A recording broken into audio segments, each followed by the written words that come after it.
Remember Alpha 15 when they introduced the traders? And trader bases. They made a few tweaks over the years. Jen got her little trailer with barely any loot to distract you from other things. You provided free day one bacon. And there was a secret code. Bob had his own little minigame. Guess which door has a forge? Of course, they weren't all great. Joel got stuck in that drafty treehouse, and Wrecked was... Just get the fuck out of here. Wrecked. With Alpha 21, everyone got a glow-up. Let's see who got the best deal. And who got a bathroom wall made of plastic flowers. Yes, that's a thing that actually happened. There's some upgrades universal to all the new designs. Multiple entrances so you don't have to run all the way around. They don't chuck you across the street after closing time anymore either. You can camp on that gate all night like it's Black Friday if you really want to. Each trader also features a helipad and a powered radio within their walls. Can't do anything with them. For now. There's been some speculation of those being involved with the upcoming bandits or maybe even a fast travel system. Let's see what's new, starting with Bob.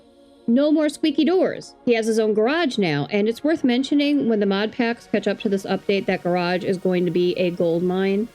Even in vanilla though, there is plenty of loot, including an ATM.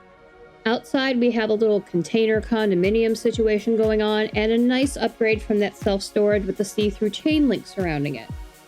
Plenty of little areas to explore, including multiple living quarters and all the things you can loot from living quarters. Contrast that with Hugh, whose new walls feel a little flimsier, though they're just as impervious as ever. At first glance, it may feel like Hugh's new place is a little emptier than the old one. No more tunnel, no more pig pen, the multi-level living space inside is gone. There's still some room to explore, with tents and vehicles in the parking lot, and the towers mimic the old base. Hugh has abandoned the ski lodge vibe for a fortified army surplus store. This includes a collection of dressed mannequins who will presumably be modeling the new armor sets once Alpha 22 comes along. The stockpile of ammo boxes and supplies is misleading. Most of that can't be looted. On the upside, Hugh has the only lootable counter space of all the new bases. While you can't touch the register or the displays behind any of the traders now, the displays in front of Hugh are accessible, and which ones will have items is random. Jen definitely got the most elaborate upgrade. Her new home is part church, part Red Cross camp. She gets the most complete living space in the rectory out back. While you're visiting, you can relax by the fountain, appreciate the gardens, contemplate your mortality, go to confession, and participate in Jen's new parkour game. How bad do you really need those feathers and eggs? It's all a nice contrast to the burning woods outside if you're on Nav's game too. What I like most about Jen's upgrade is that thematically it makes sense for her to set up shop here. All the new traders are themed to their specialty, but Jen's feels the most lived in. You can picture her caring for survivors before it all fell apart, rather than setting up shop in a random trailer by a radio tower. Joel's place is similar to his old home. Instead of a treehouse on stilts, it's a 2-story cabin, but the lower level is locked up, so you still need to climb up to him. It's like they were too stubborn to move his spawn block to ground level. He's the one with the secret now. You can only get to the living area by duck walking through the fireplace. The whole place feels like a survivalist in the woods who started upgrading when the world went to hell and wasn't sure when to stop. Exploring around the ramps and barriers in the yard can be a little disorienting. If the bandits plan for Alpha 22 attack, this place has plenty of cover, but not quite as practical for PvP. That leaves Wreck. I was a fan of the old feed store, partly because it had multiple ways in. In Darkness Falls, it was my favorite starter home since you could open the hatch over his head and camp out upstairs. I was happy to see the feed store and the barn are still here, but the footprint has expanded. Now we have a few one-room cabins, some chicken coops, and the store is redesigned to make all of the area accessible. If you're playing on Nav, the lighting in the wasteland definitely ups the creepy factor while you explore each room, so keep your torch handy. It's going to come down to personal opinion which of the new bases looks the best. For me, I'm partial to Bob. Wreck isn't a drastic change. Joel feels like more effort just to get to him, and Jen, while it looks good, feels a little empty once you've explored it a few times. Hugh just makes me bitter that I can't loot all those crates and shelves, and it's worse if you get a spawn that doesn't have as many lootable display cases as you know there could be. Bob has a good balance of explorable and interesting to look at. The ATM doesn't hurt either, but more on that later. Looks aren't everything. Another factor to keep in mind is one of the balancing changes they made to traders. They all play into their specialty and they all start with the same baseline pricing. Even the vending machines charge the same. There's no more secret stash. Scaling up your bartering only affects price. One other change, though, can really make or break your start in the game. If you haven't seen it already, zombies are a lot meaner now. Once you have a full set of armor, it's not as bad, and you definitely need to keep bandages and honey on hand at all times. But to get that armor and honey, you're going to take a few beatings. Not a problem, just run to the trader and buy some meds, right? Wrong. In the testing I did, Jen and Rek were the only two who consistently had a medicine tab on day one. Jen will have a decent stock, and while there's no guarantee of antibiotics, there's a fair chance you can at least grab some vitamins to help keep the infection from starting. Rek typically had honey and antibiotics, though one of my test runs he only had honey. If you start near one of the other traders, your life may depend on cotton plants and tree stumps till you can make or afford some basic armor. When they did have a medicine tab, it was only one first aid kit or one antibiotic. That aside, there are inherent advantages to each trader depending on your playstyle and how you want to start your game. Rek obviously starts with the most food, and Jen with meds. Jen also starts out selling the most books. Bob is the place for tools, and Hugh has the most variety on weapons, ammo, and resources. Joel has the most armor, something Jen was lacking completely in some of my testing, as well as the most clothes if you actually want to pay for them. In terms of providing things you can't easily get on your own in that first few days, it still comes down to Jen and Rek. Padded armor, stone tools, not a big ask. You'll loot pipe weapons with a little ammo within your first day or so, and in the meantime, basic melee and bow and arrows are essentially free.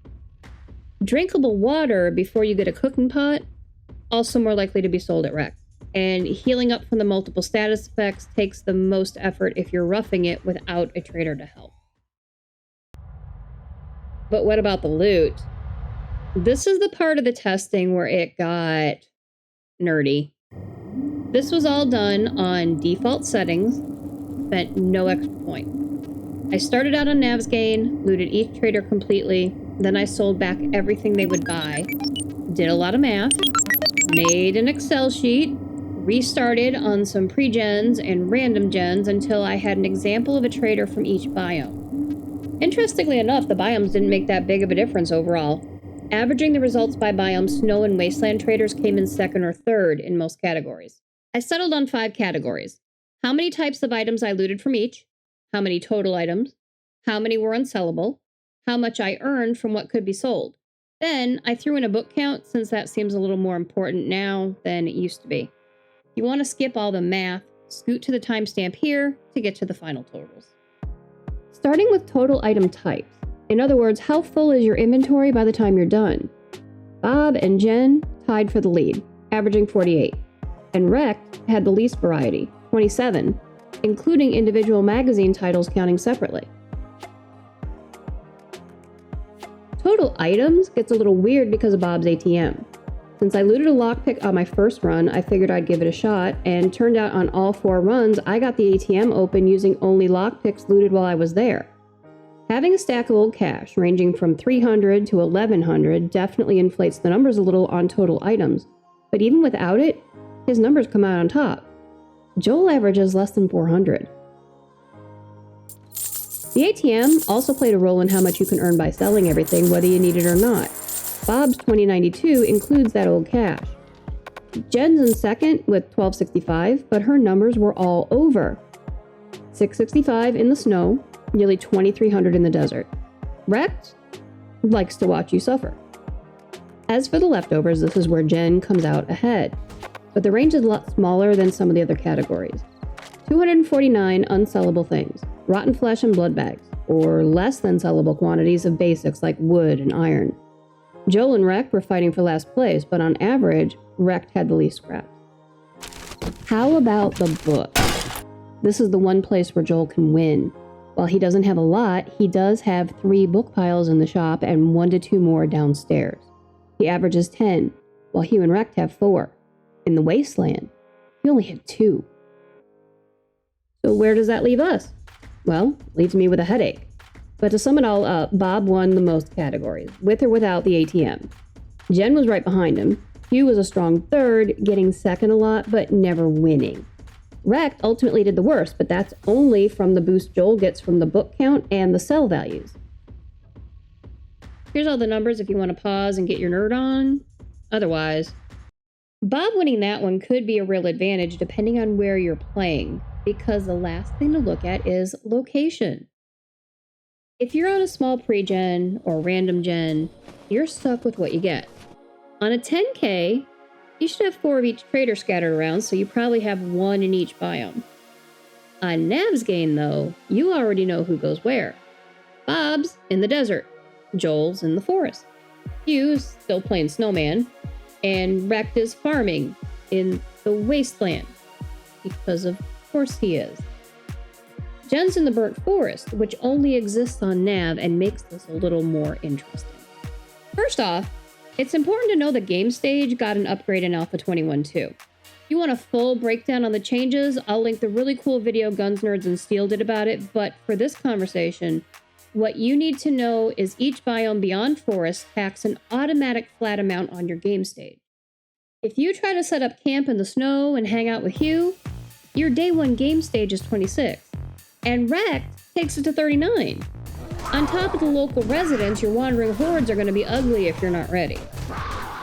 Joel has the safest start in the forest, but it's also the most inconvenient. The nearest towns are snowy Periston and wastelandy Graveston, and your quests are going to take you further out. Plus, mountains. I really don't like these mountains. Quest is 500 meters away. Sure, in a straight line. If I had a gyro on day 1, which I don't. Bob's in the desert. And while the game stage boost isn't as bad, you do have the weather to contend with. Also, getting to departure isn't as easy as it looks. There are multiple bridges between you and town, and they're all out. You have to go north, past Jen, then all the way around and drive further south. It's actually faster to get to the town up by Jen. She's hanging out in the burnt forest right by the old church. She has some small neighborhoods to loot just to the south in the desert, and then north before you get to the forest.